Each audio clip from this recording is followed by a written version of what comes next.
કડીના જુલાસણ ગામના નાગરિક સાથે ઠગાઈ।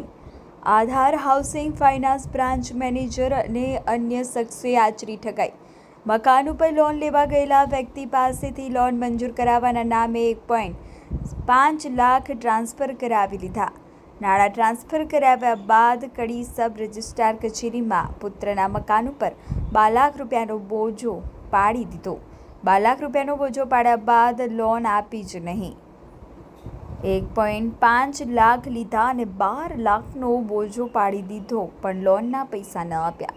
મોતીભાઈ રામજીભાઈ પ્રજાપતિ નામના વ્યક્તિ આધાર હાઉસિંગ ફાઇનાન્સના અજય દંતાણી અને નીલ મહેતા સામે નોંધાવી ફરિયાદ।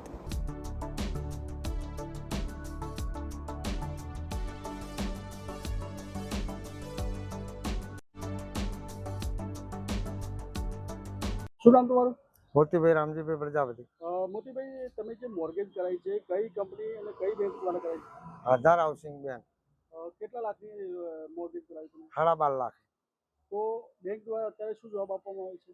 કશું નહીં, હવે કે લોન નહીં થાય અને બસ રદ કરીને હવે કે તમારે એમ કે લોન મારા આપવી નથી, બરોબર, અને રદ કરવી હોય તો હું ખર્ચો થશે 25,000 રૂપિયા। પહેલા તમારા પાસે મોર્ગેજના બધા ડોક્યુમેન્ટ લીધા ને હવે ના પાડવાનું કારણ શું? તમારા બાજુમાં તલાવ છે એટલે કે લોન નહીં થાય, તો આઈને ચેક કરી ગયા હતા તો પછી તલાવ એ વખત તો હતું, તલાવ તો 50 વર્ષથી છે। તો તમને કેટલો ખર્ચો આવ્યો છે મોર્ગેજ કરવા બાબતે? 1,05,000 રૂપિયા। અને કદાચ તમે આ કેન્સલ લોન કરાવશો તો તમને શું એના માંગે છે? હા, 25,000 રૂપિયા માંગે છે કે બીજો ખર્ચો એમ કે એટલો થાય। તો તમે ગરીબ એક પરિસ્થિતિમાં આવો છો, તમે 1,05,000 આપી દીધા છે અને બીજા 25,000 માંગે છે, બરાબર। તો જે આજે તમે ફરિયાદ કરી છે તેને લઈને એ હવે રદ કરવાનું કહેશે તો આપણે એને પૈસા તો ચોથી લાઈને આલવાના, બરોબર, રદ તો કરી આલે ને, ના થાય તો।